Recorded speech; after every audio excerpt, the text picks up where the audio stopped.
Oke. Baiklah, kita akan siaran langsung pada sore hari sekitar jam 2:10. Kita akan memulaikan siaran langsung dari Gereja GPT Kristus Kasih Etnawara. Saya sebagai hamba Tuhan, Pendeta Johnson Habiaran, akan menyampaikan firman Tuhan pada sore hari ini sebagai satu renungan atau penyegaran rohani. Saya akan menyampaikan firman Tuhan sekilas tentang pengajaran tabernakel. Jadi pengajaran tabernakel ini diwahyukan atau diilhamkan kepada Pendeta Van Gesel, orang Belanda tetapi warga negara Indonesia, pada tahun 1935. Kita buka dulu dalam kitab Yohanes pasal 1 ayat 1 dan ayat 14. Pada mulanya adalah firman. Firman itu bersama-sama dengan Allah, dan firman itu adalah Allah. Ayat 14. Firman itu telah menjadi manusia dan diam di antara kita, dan kita telah melihat kemuliaannya. Itu kemuliaan yang diberikan kepadanya sebagai anak tunggal Bapa, penuh kasih karunia dan kebenaran. Jadi Tuhan Yesus Kristus adalah firman. Firman yang telah menjadi manusia, yaitu bertabernakel di antara kita. Sekali lagi, Yesus adalah firman yang menjadi manusia, bertabernakel di antara kita. Jadi dalam bahasa aslinya atau bahasa Yunani disebut skeno, bertabernakel. Baiklah, sekarang kita akan masuk dalam pengajaran tabernakel. Ibrani pasal 8 ayat yang kelima. Ibrani pasal 8 ayat yang kelima. Ibrani pasal 8 ayat yang kelima. Pelayan mereka adalah gambaran dan bayangan dari apa yang ada di sorga, sama seperti yang diberitahukan kepada Musa ketika ia hendak mendirikan kemah. Ingatlah, demikianlah firman-Nya, bahwa engkau membuat semuanya itu menurut contoh yang telah ditunjukkan kepadamu di atas gunung itu. Jadi inilah pelayanan yang dikaitkan dengan tabernakel. Jadi sejak dulu pelayanan zaman Israel, waktu Musa membangun tabernakel secara jasmani. Jadi ibadah mereka diatur oleh tabernakel. Itu ibadah bangsa Israel. Semua diatur oleh tabernakel, yaitu tabernakel secara jasmani yang dibangun oleh Musa. Sekarang ini sudah hancur semua. Jadi sekarang yang kita pelajari adalah pengajarannya, pengajaran tabernakel yang mengajarkan ibadah dan pelayanan yang berkenan kepada Tuhan. Jadi semua sudah hancur tabernakel. Jadi sekarang dalam bentuk pengajaran, mengajarkan ibadah dan pelayanan yang berkenan kepada Tuhan. Kita lihat dulu Keluaran pasal 25 ayat 8 sampai yang ke-9. Keluaran pasal 25 ayat 8 dan ayat yang ke-9. Keluaran pasal 25 ayat 8 dan ayat yang ke-9. Dan mereka harus membuat tempat kudus bagiku, supaya aku akan diam di tengah-tengah mereka, menurut segala apa yang kutunjukkan kepadamu, sebagai contoh kemah suci dan sebagai contoh segala perabotannya. Demikianlah harus kamu membuatnya. Jadi dulu Musa yang membuat tabernakel secara jasmani, menurut contoh atau teladan dari Tuhan. Sekali lagi, dulu Musa yang membuat tabernakel secara jasmani. Menurut contoh atau teladan dari Tuhan di surga. Sekarang artinya ibadah pelayanan kita harus sesuai contoh pola tabernakel. Itu arti sekarang. Ibadah pelayanan kita harus sesuai contoh pola tabernakel. Sama dengan pola kerajaan surga.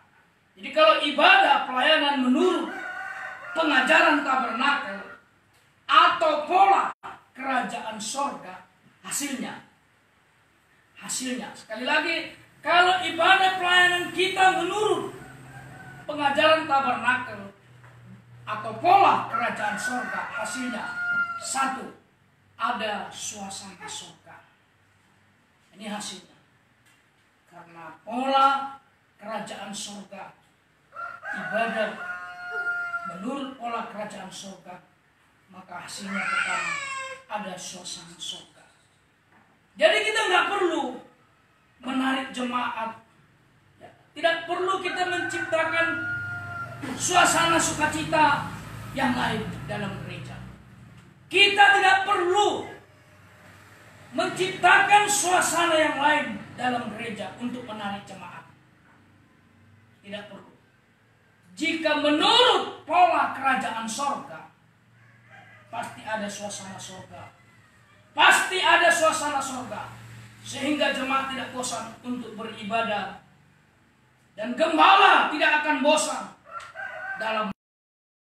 Sekali lagi, kalau ibadah kita menurut pola kerajaan surga, pasti ada suasana surga. Sehingga jemaat tidak bosan untuk beribadah, dan gembala tidak bosan dalam menggembalakan. Itu hasil pertama. Hasil kedua, tak akan goncang. Ini kalau ibadah kita menurut pola kerajaan surga. Pertama, ada suasana surga. Kedua, tidak akan goncang. Sekalipun semua di dunia ini akan goncang,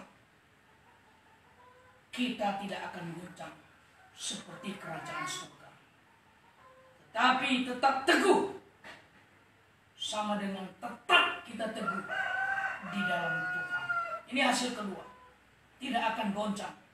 Sekalipun semua di dunia ini akan bergoncang, tapi kita tidak akan goncang seperti pola kerajaan surga. Sama dengan kita tetap teguh di dalam Tuhan. Itu hasil kedua. Hasil ketiga, Tuhan diam atau hadir di tengah-tengah sidang jemaat. Ini hasil. Pertama, ada suasana surga. Kedua, tidak akan goncang. Ketiga, Tuhan diam atau hadir di tengah-tengah sidang jemaat. Sama dengan ada kemuliaan Tuhan. Ada kemuliaan Tuhan. Imamat pasal 26 ayat 11. Imamat pasal 26 ayat yang ke-11. Imamat pasal 26 ayat yang ke-11. Imamat pasal 26 ayat yang ke-11. Imamat pasal 26 ayat yang ke-11. Aku akan menempatkan kemah suciku di tengah-tengahmu, dan hatiku tidak akan muak melihat kamu. Kalau tidak ada pola tabernakel atau pola kerajaan sorga dalam ibadah pelayanan, ingat, maka Tuhan akan menjadi muak. Sama dengan Tuhan tidak akan hadir di tengah-tengah jemaat. Sekali lagi, kalau tidak ada pola tabernakel atau pola kerajaan sorga dalam ibadah pelayanan, maka Tuhan akan menjadi muak. Tuhan tidak akan hadir dalam ibadah pelayanan. Dia tidak akan hadir di tengah-tengah jemaat. Jadi dalam ibadah pelayanan, kita tidak perlu ikut-ikutan. Tidak perlu ikut-ikutan. Mau contoh-contoh dari dunia ini, dunia milenium, semakin modern, tidak perlu kita ikut-ikutan. Karena ingatlah, dunia ini sedang menuju kepada kebinasaan. Dunia sedang menuju kepada kebinasaan. Jadi sekarang ini banyak gereja-gereja Tuhan justru membawa contoh-contoh dunia ke dalam gereja. Misalnya cara-cara berpakaian, ini ya, dan lain-lain. Bahkan bisnis dunia seperti dulu yang sudah pernah terjadi di dalam bait Allah, yang terakhir di Yerusalem, sehingga bait Allah kehilangan kemuliaan Tuhan, sebab di sana ada jual beli, roh jual beli, ada roh jual beli. Gereja dijadikan bisnis, tidak ada nilai tahbisannya, mencari keuntungan dalam gereja. Akibatnya apa yang terjadi? Kehilangan kemuliaan Tuhan dan tidak bisa mencari kemuliaan surga. Ini akibatnya. Ini akibatnya. Kehilangan kemuliaan Tuhan dan tidak bisa mencari atau mencapai kemuliaan surga. Jadi Musa ini membuat tabernakel. Ya. Musa membuat tabernakel. Tujuannya supaya Tuhan diam di tengah umatnya. Itu tujuannya. Musa membuat tabernakel. Tujuannya supaya Tuhan diam di tengah-tengah umatnya. Jadi tujuan utama dari Tuhan dalam ibadah pelayanan. Sekali lagi, jadi tujuan utama Tuhan, tujuan utama dari Tuhan dalam ibadah pelayanan ini adalah supaya Dia diam, akan tinggal di antara umat. Itu tujuan Tuhan. Supaya Dia bisa diam dan tinggal di tengah-tengah umatnya.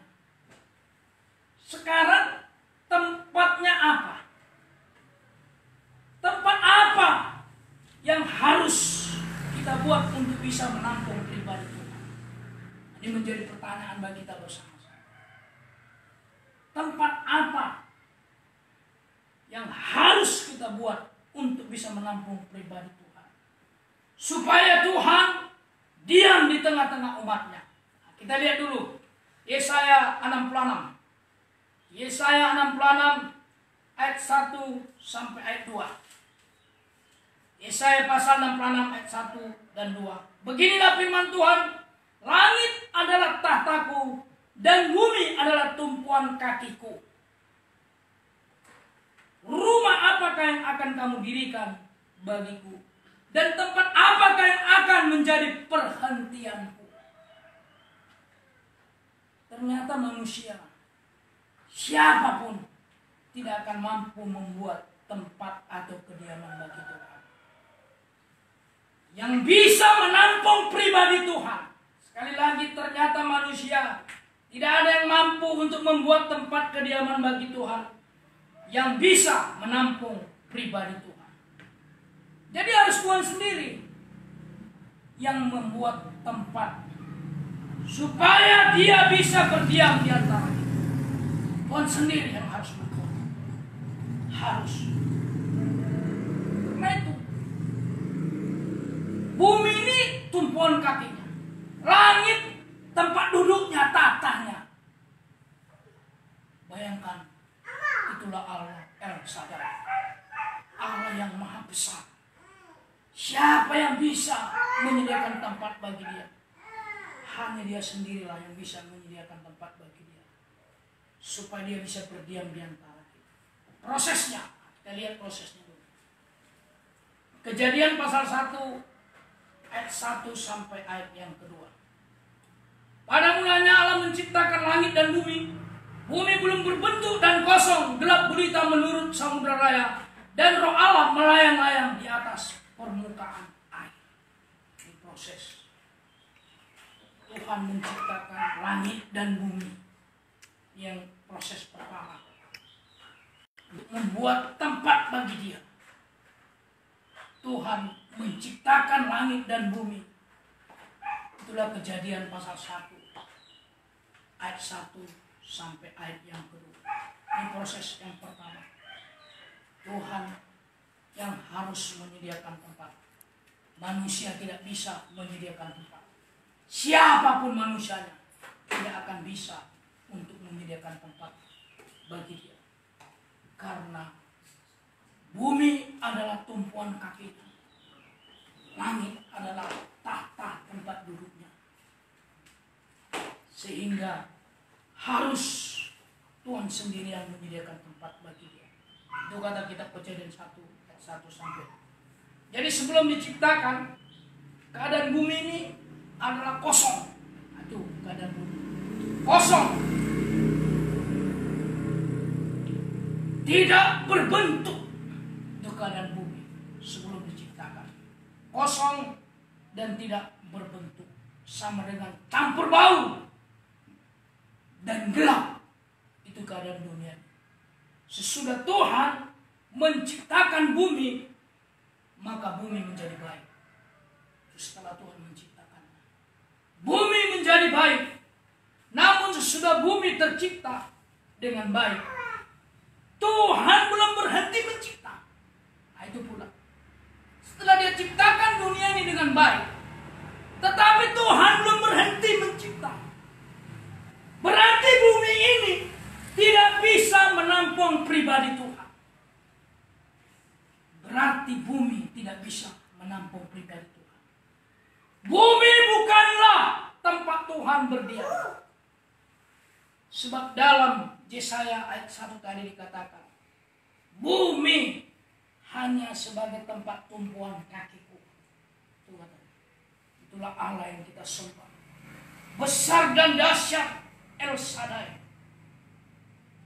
Dan langit sebagai tahtanya katanya. Jadi dia belum berhenti. Itu proses pertama. Dia ciptakan bumi yang tadinya kosong, gelap gulita, bercampur bau. Tapi Tuhan belum berhenti menciptakan. Karena bumi itu tidak sanggup, tidak cukup untuk menampung pribadi Tuhan. Maka proses kedua, Tuhan menciptakan manusia. Setelah diciptakan bumi, baru dia menciptakan manusia yang segambar dengan Tuhan. Dia menciptakan manusia yang segambar dengan Tuhan. Ternyata inilah tempat Tuhan, sama dengan dia bisa berdiam diri di antara kita, yaitu kehidupan kita. Inilah ternyata tempat Tuhan bisa berdiam di antara kita, yaitu kehidupan kita. 1 Korintus 13 ayat yang 1 Korintus pasal 3, ayat yang ke-16. Tidak tahukah kamu bahwa kamu adalah bait Allah dan bahwa Roh Allah diam di dalam kamu? Ternyata kitalah tempat berdiam Tuhan secara berdiam pribadi di dalam kehidupan kita. Disinilah dia berdiam di antara kita, yaitu dalam kehidupan kita. Tetapi sayang, manusia jatuh dalam dosa. Tetapi sayang, manusia itu jatuh dalam dosa, sehingga manusia itu kehilangan kemuliaan atau gambar Tuhan. Dan manusia itu telanjang. Ini lagi menjadi kegagalan bagi kita. Sayang, manusia itu berdosa, sehingga kehilangan kemuliaan atau gambar Tuhan, sehingga kita telanjang. Manusia berdosa, keadaannya seperti bumi belum diciptakan. Itu manusia berdosa. Itu keadaan manusia berdosa, seperti bumi yang belum diciptakan. Kosong, sama dengan tidak puas, campur baur dengan dosa, sama dengan tidak punya bentuk kebenaran. Ini keadaan manusia berdosa. Tidak punya bentuk kebenaran. Gelap, gelisah keadaannya, stres, sama dengan tidak tidak ada masa depan. Tidak ada masa depan.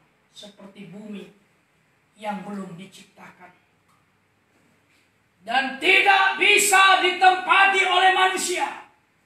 Tidak bisa ditempati oleh manusia. Demikian juga manusia berdosa. Telanjang tidak bisa ditempati oleh Tuhan. Itu keadaan manusia berdosa. Telanjang tidak bisa ditempati oleh Tuhan. Tidak bisa ditempati oleh Roh Allah.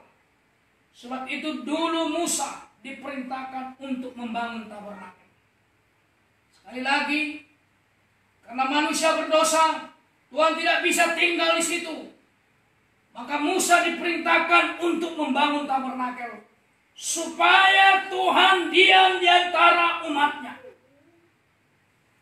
Tuhan perintahkan Musa, bangunlah tabernakel, miniatur kerajaan sorga, supaya Tuhan diam di antara umatnya. Keluaran pasal 25 ayat 8 sampai 9. Keluaran pasal 25 ayat 8 sampai ayat yang ke-9. Dan mereka harus membuat tempat kudus bagiku, supaya aku akan diam di tengah-tengah mereka, menurut segala apa yang kutunjukkan kepadamu, sebagai contoh kemah suci, dan sebagai contoh segala perabotannya. Demikianlah harus kamu membuatnya. Inilah perintah Tuhan kepada Musa.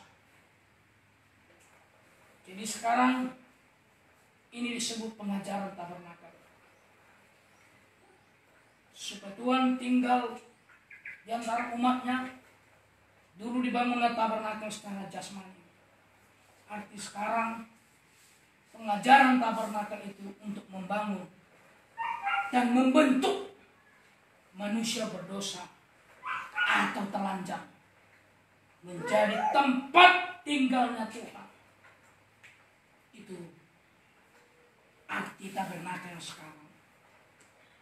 Pengajaran tabernakel itu tujuannya membangun atau membentuk manusia berdosa atau telanjang menjadi tempat tinggalnya Tuhan. Jadi tabernakel itu terdiri dari 3 ruangan. Halaman, ruang suci, ruangan maha suci. Itu tabernakel. Coba disorot dulu ke sana. Halaman, ruangan suci, dan ruangan maha suci. Itulah tabernakel. Ya. Bagian A, halaman. Ya. Halaman itu sama dengan menunjuk kebenaran. Baru ruangan suci. Ada 3 macam alat. Itu menunjuk daerah kesucian. Baru C, ruangan maha suci. Itu menunjuk daerah kesempurnaan. Menunjuk daerah kesempurnaan. Itulah tabernakel. Jadi pengajaran tabernakel sekali lagi membentuk, mengisi, dan memberi terang kepada kehidupan manusia yang berdosa. Supaya apa? Supaya jangan kosong dan gelap. Itu kehidupan manusia itu. Supaya manusia itu jangan kosong dan gelap. Sebagai berikut. 1. Dia memberi bentuk kebenaran sama dengan benar, seperti Yesus benar. Itu halaman. Itu halaman. Ya. Kita lihat ayatnya 1 Yohanes 3. 1 Yohanes 3 ayat 7. 1 Yohanes 3 ayat 7. Anak-anakku, janganlah membiarkan seorang pun menyesatkan kamu. Barang siapa berbuat kebenaran adalah benar, seperti Kristus adalah benar. Inilah halaman. Ya. Yang berbuat kebenaran adalah benar, sama seperti Yesus. Sama seperti Kristus adalah benar. Orang berdosa menjadi benar. Prosesnya bagaimana? Orang berdosa menjadi benar. Prosesnya mengaku dosa kepada Tuhan dan kepada sesama. Ya. Sama dengan kita akan dibenarkan oleh darah Yesus. Itu prosesnya. Salib. Tuhan kita Maha Pengampun. Asal kita mau mengaku, maka Dia akan mengampuni kita. Itu proses untuk jadi benar. Mengaku dosa kepada Tuhan dan kepada sesama, vertikal dan horizontal. Maka kita akan dibenarkan oleh darah Yesus. Dibenarkan. Karena orang berdosa tapi tidak mau mengaku dosa, bahkan menyalahkan orang lain, hidupnya jelas akan kosong. Sekali lagi, karena orang berdosa yang tidak mau mengaku dosa dan selalu menyalahkan orang lain, hidupnya akan kosong. Kosong. Tidak ada firman. Tidak punya bentuk. Tidak punya bentuk kebenaran. 1 Yohanes 1 ayat 10. 1 Yohanes 1 ayat yang ke-10. Jika kita berkata bahwa kita tidak ada berbuat dosa, maka kita membuat dia menjadi pendusta, dan firman-Nya tidak ada di dalam kita.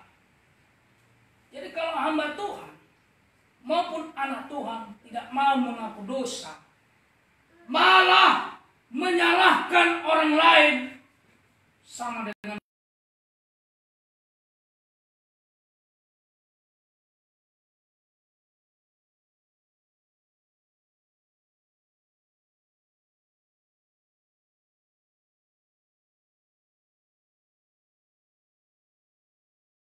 mempunyai pembukaan firman. Dan jemaat akan menderita jelas.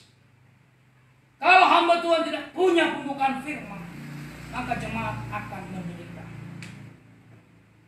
Kalau kita ingat Rasul Yohanes ketika di Pulau Patmos dibuang, dia sangat sedih hatinya karena kitab termeterai. Kitab itu termeterai dia lihat. Dan ini lebih sedih dari tidak ada beras. Termeterai firman, tidak ada pembukaan firman.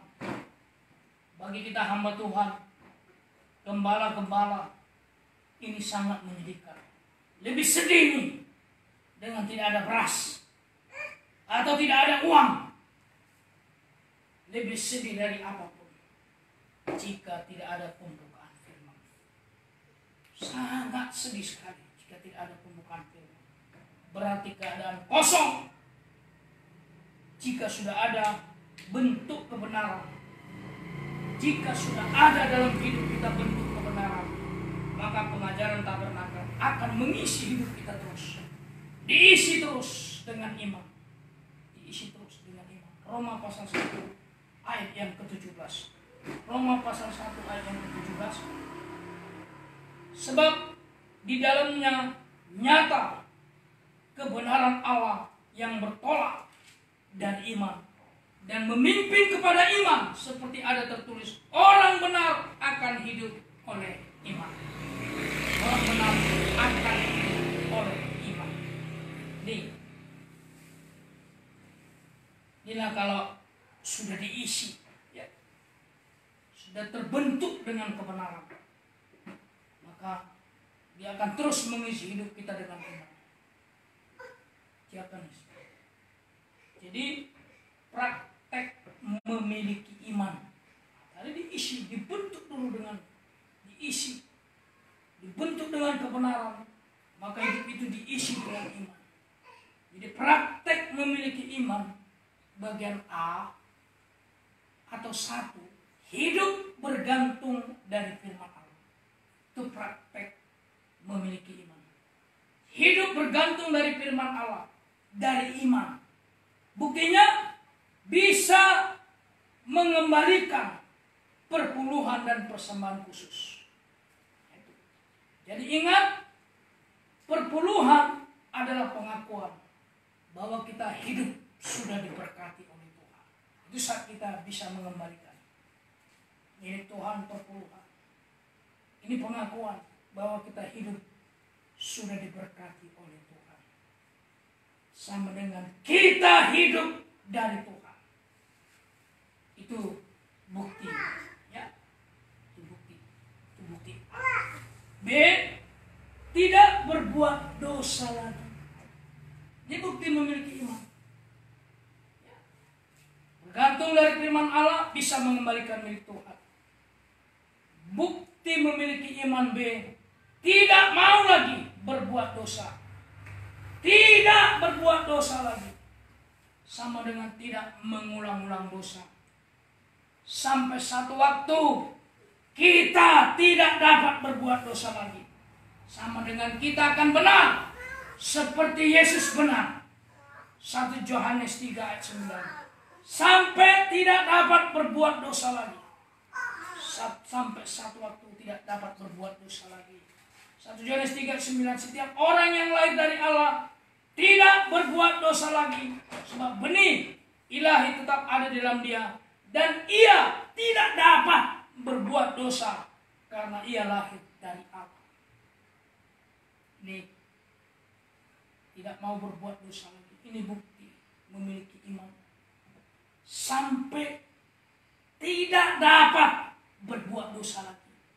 Sama dengan benar seperti Yesus benar. 1 Yohanes 3:9. Yang kedua, memberi bentuk kesucian. Ya. Itu yang pertama, memberi bentuk kebenaran. Ya. Itulah halaman. Yang kedua, dia memberi bentuk kesucian. Ya. Sebagai berikut. Halaman, ruangan suci, ruangan yang suci. Inilah bentuk tabernakel. Yang pertama halaman, membentuk kebenaran. Yang kedua dia membentuk kesucian. Ya, kita lihat 1 Petrus 1 ayat 15 sampai ayat yang ke-16. 1 Petrus 1 ayat 15 sampai 16. Tetapi hendaklah kamu menjadi kudus di dalam seluruh hidupmu, sama seperti Dia yang kudus, yang telah memanggil kamu. Sebab ada tertulis, kuduslah kamu, sebab aku kudus. Inilah bentuk kedua. Tadi kita dibentuk sampai menjadi benar, ya, seperti Yesus benar. Yang kedua, kuduslah kamu, sebab aku kudus. Inilah ruangan suci. Ya, di sini. Tadi halaman di sini. Ruangan suci di sini. Ini bentuk tabernakel. Ya, ruangan suci. Jalannya yaitu lewat mau disucikan oleh firman Allah yang lebih tajam dari pedang bermata dua mata. Itu kalau mau disucikan. Lewat itu firman Allah yang lebih tajam dari pedang bermata dua mata. Kita lihat dulu dia. Ini dia bentuk firman. Inilah firman Allah yang lebih tajam dari pedang bermata dua, yang sanggup menyucikan kita. Ibrani 14 ayat 12 sampai 13. Sebab firman Allah hidup dan kuat dan lebih tajam dari pedang bermata dua manapun, yang menusuk amat dalam sampai memisahkan jiwa dan roh, sendi-sendi dan sumsum. Ia sanggup membedakan pertimbangan dan pikiran hati kita. Dan tidak ada satu makhluk pun yang tersembunyi di hadapannya, sebab segala sesuatu telanjang dan terbuka di depan mata Dia, yang kepada kita harus memberikan pertanggungan jawab. Inilah dia firman yang lebih tajam dari pedang bermata dua. Firman pengajaran menyucikan, mulai dari hati kita disucikan dan pikiran kita. Sebab inilah meja hati. Ya, inilah meja hati. Dalam meja hati ini ada 12 kotoran, 12 macam kejahatan. Markus 7 ayat 21 sampai 23. Markus pasal 7 ayat 21 sampai ayat 23. Sebab dari dalam hati orang timbul segala pikiran jahat, 1 percabulan, 2 pencurian, 3 pembunuhan, 4 perzinahan, 5 keserakahan, 6 kejahatan, 7 kelicikan, 8 hawa nafsu, 9 iri hati, 10 hujat, 11 kesombongan, kebebalan. 12 semua hal-hal jahat ini timbul dari dalam dan menajiskan. Inilah tempatnya gudang dari segala dosa. Itulah hati. Jadi kalau meja hati sudah disucikan dari 12 kotoran-kotoran tadi atau keinginan-keinginan dosa lewat pengajaran tabernakel, maka akan diisi dengan 12 roti. Ini dia meja roti saja. 6 ketul roti, 6 ketul roti. 12 roti, 6 tambah 6. 12 kejahatan tadi diganti dengan 6 roti. Itulah 12 roti. Ya, itulah firman. Roti yang disusun menjadi 2 susun. Masing-masing 6 susun. Itulah meja roti sajian yang ada di tabernakel di ruangan suci. 66 itu menunjuk 66 buku kitab. Ya. Di Alkitab ini ada 66 isinya, 66 kitab isinya. Sama dengan 6 roti yang ada di meja roti sajian tadi. Ya. Jika sudah ada bentuk kesucian, maka pengajaran tabernakel akan mengisi hidup itu dengan pengharapan. Diisi hidup kita dengan pengharapan sampai pengharapan yang tertinggi. Apa itu pengharapan yang tertinggi? Yaitu kita akan menjadi sama mulia dengan Tuhan. Sama dengan kita suci seperti Yesus suci. 1 Yohanes 3 ayat 2 sampai 3. 1 Yohanes 3 ayat 2 sampai ayat yang ketiga. 1 Yohanes 3 ayat 2 sampai ayat yang ketiga. Saudara-saudaraku yang kekasih, sekarang kita adalah anak-anak Allah, tetapi belum nyata apa keadaan kita kelak. Akan tetapi kita tahu bahwa apabila Kristus menyatakan dirinya, kita akan menjadi sama seperti Dia. Sebab kita akan melihat Dia dalam keadaan yang sebenarnya. Setiap orang yang menaruh pengharapan itu kepadanya menyucikan diri sama seperti Dia yang adalah suci. Ini pengharapan tertinggi. Kita menjadi suci seperti Yesus suci. Praktek memiliki pengharapan sama dengan tekun. Ini praktek orang yang memiliki pengharapan tinggi.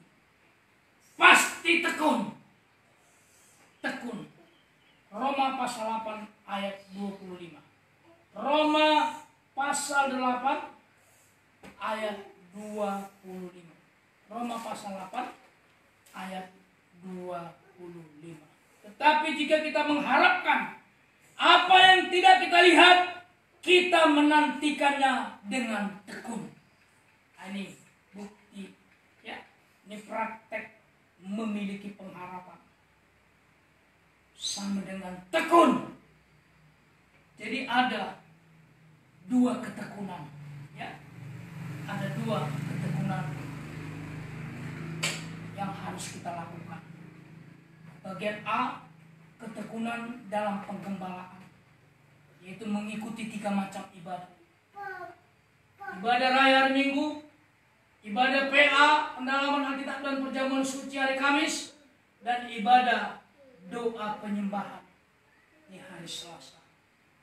Ini yang pertama atau bagian A, ketekunan dalam pengembalaan dalam 3 macam ibadah. Dulu kita lihat dulu Kisah Para Rasul 2. Ini ketekunan mereka di zaman Petrus. Kisah Para Rasul 2 ayat 41 sampai 42. Ini ketekunan mereka.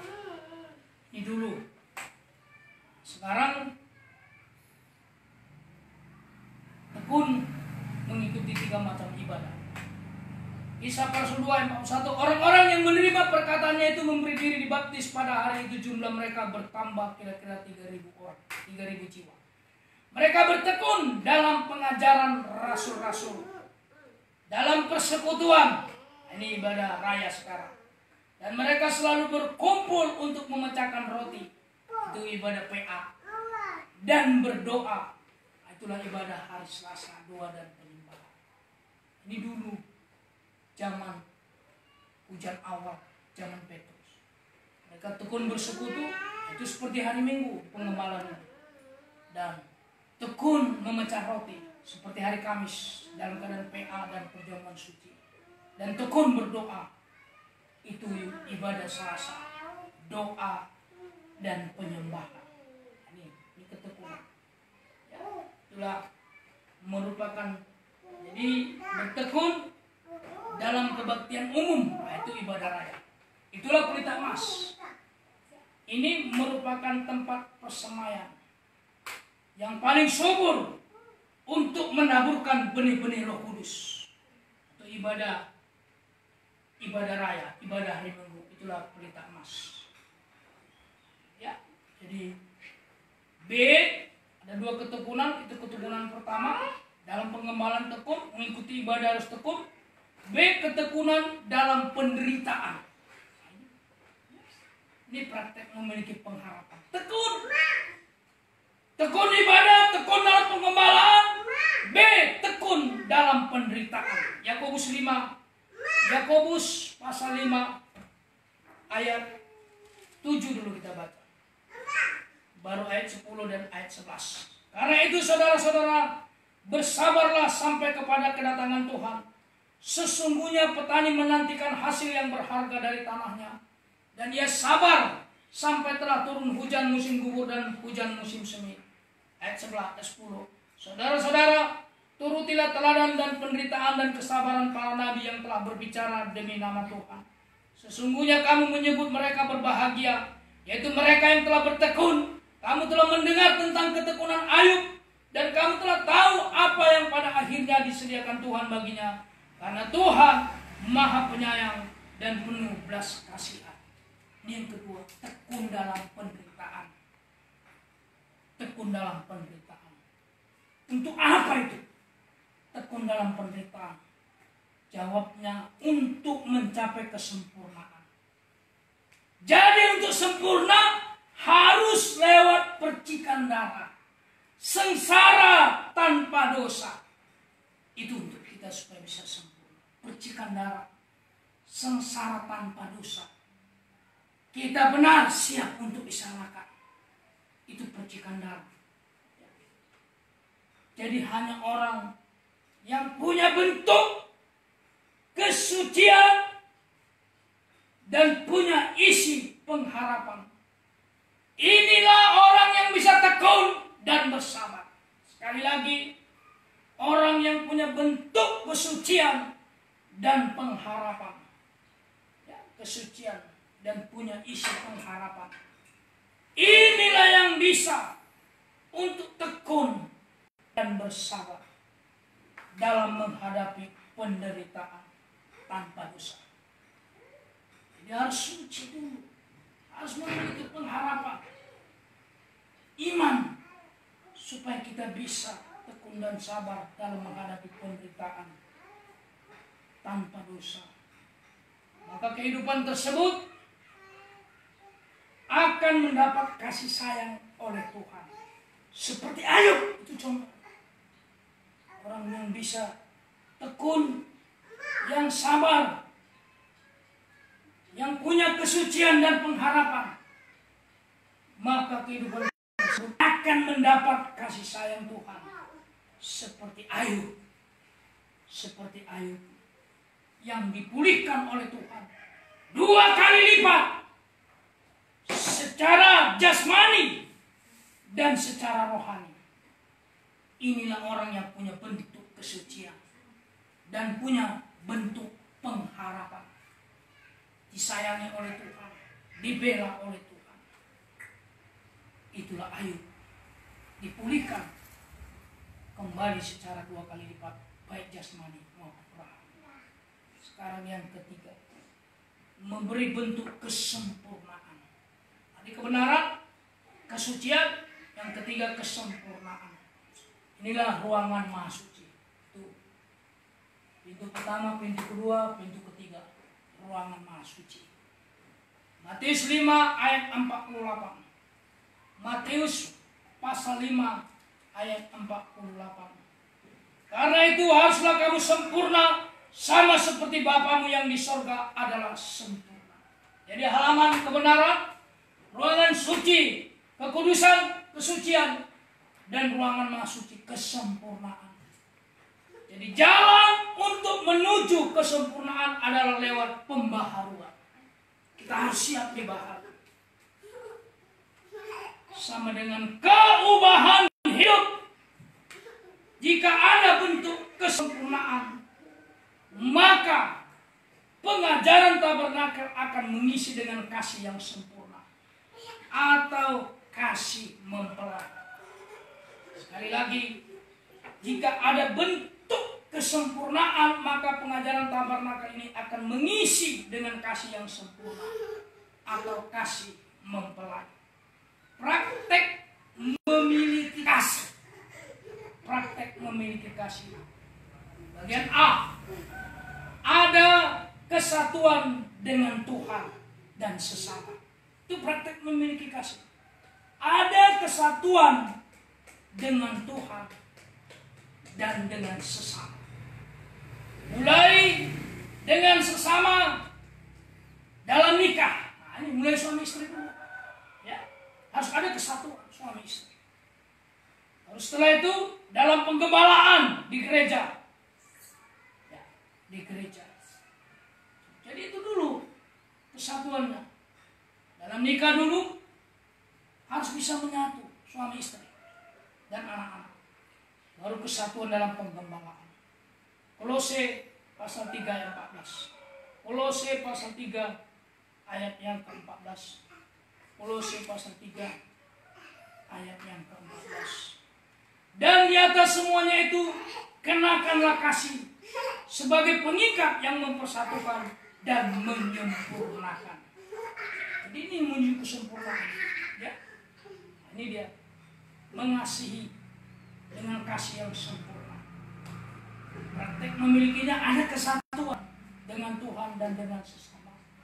Mulai dengan sesama nikah suami istri sampai dalam penggembalaan. Ya. Itu praktek memiliki kasih bagian A. B, menyempurnakan. Disempurnakan. Sama dengan mengubahkan. Mengubahkan hidup kita. Itu menyempurnakan. Sama dengan mengubahkan hidup kita. Itu yang disebut terang kemuliaan. Yaitu dari manusia daging berubah menjadi manusia rohani.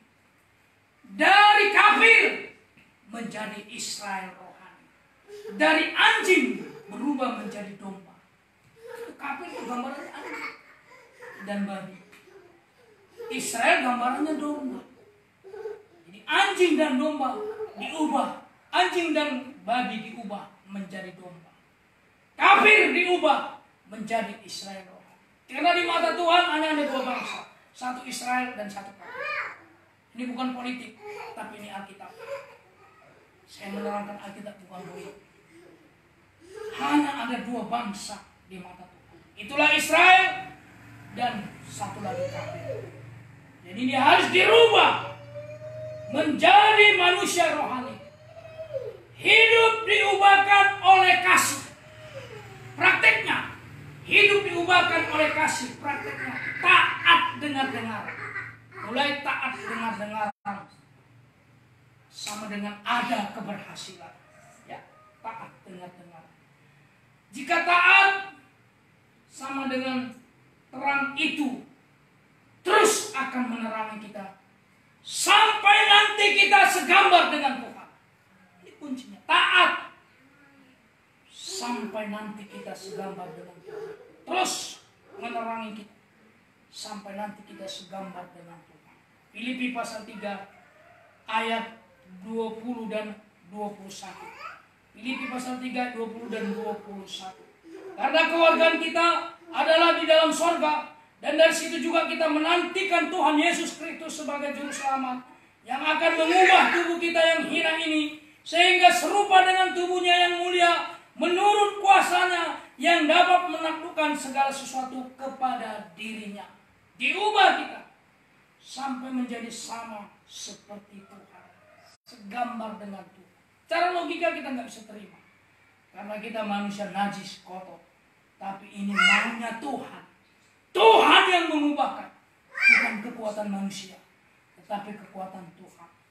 Sebab tidak ada yang mustahil bagi Tuhan. Roma 8 ayat 31 sampai 32. Roma pasal 8 ayat 31 sampai ayat yang ke-32. Sebab itu apakah yang akan kita katakan tentang semuanya itu?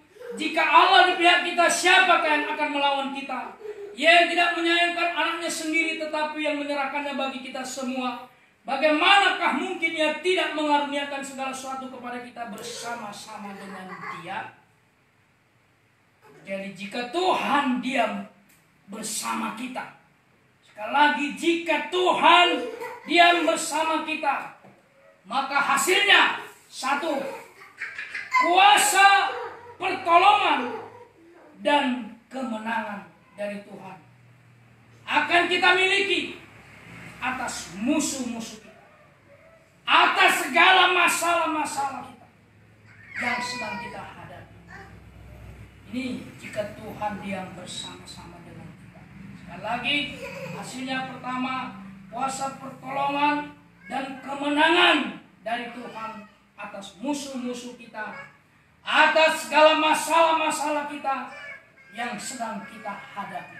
Ini kalau Tuhan berdiam bersama kita. Ini hasil yang pertama. Hasil kedua, Tuhan mampu memberikan segala sesuatu yang menjadi keperluan kita, baik di dalam korban Kristus. Ya. Sekali lagi, hasil kedua, Tuhan mampu memberikan segala sesuatu yang menjadi keperluan kita di dalam korban Kristus. Hasil ketiga, jika Tuhan diam bersama-sama dengan kita. Kalau ada iman, hasil ketiga kita akan bertemu. Ini hasil. Kalau Tuhan berdiam di tengah-tengah kita, diam bersama dengan kita, hasil ketiga, kita akan bertemu Tuhan muka dengan muka. Bertemu Tuhan muka dengan muka. 1 Korintus 13 ayat 12 sampai 13. 1 Korintus 13 ayat 12 sampai 13. Ini kalau Tuhan berdiam bersama dengan kita, kita akan bertemu muka dengan muka. 1 Korintus 13 ayat 12 sampai 13. Karena sekarang kita melihat dalam cermin suatu gambaran yang sama-sama, tetapi nanti kita akan melihat muka dengan muka. Sekarang aku hanya mengenal dengan tidak sempurna, tetapi nanti aku akan mengenal dengan sempurna, seperti aku sendiri dikenal. Demikianlah tinggal ketiga hal ini, yaitu iman, pengharapan, dan kasih. Yang paling besar diantaranya ialah kasih. Inilah kalau Tuhan diam bersama kita, kita akan bertemu muka dengan muka kepada Dia, Tuhan kita. Kalau ada iman dan ada pengharapan dan ada kasih. Sekali lagi, kalau ada iman, ada pengharapan dan ada kasih, suatu waktu jelas kita akan bertemu muka dengan Tuhan. Tuhan diam di dalam kita, kita diam di dalam Tuhan. Dan Dia ada bersama-sama kita sampai akhir zaman, sampai zaman selesai, sampai Dia datang yang kali kedua, dan Dia akan mengangkat kita untuk masuk dalam pesta perjamuan kawin anak domba. Lanjut kita akan masuk ke kerajaan 1000 tahun damai. Lanjut kita akan masuk ke kota mulia, kota Yerusalem baru. Di sana kita tinggal bersama-sama dengan Tuhan selama-lamanya. Inilah pengharapan kita yang tertinggi. Kiranya Tuhan memberkati kita semua dan kita bisa mengerti akan firman. Dalam nama Tuhan Yesus, kami berdoa kepadamu Tuhan, buat firman ini Tuhan, secara live kami telah mengadakan siaran langsung. Sebab kami ingat dahulu rohmu dilimpahkan di loteng Yerusalem dengan melimpah ruah.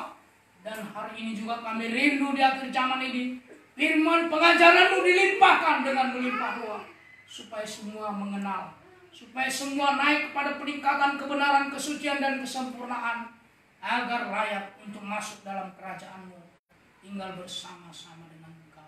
Urapi kami semua yang ada di sini, dan urapi juga teman-teman kami, kawan-kawan kami yang mengikuti ibadah pada sore hari ini Tuhan, tentang sekilas pengajaran tabernakel.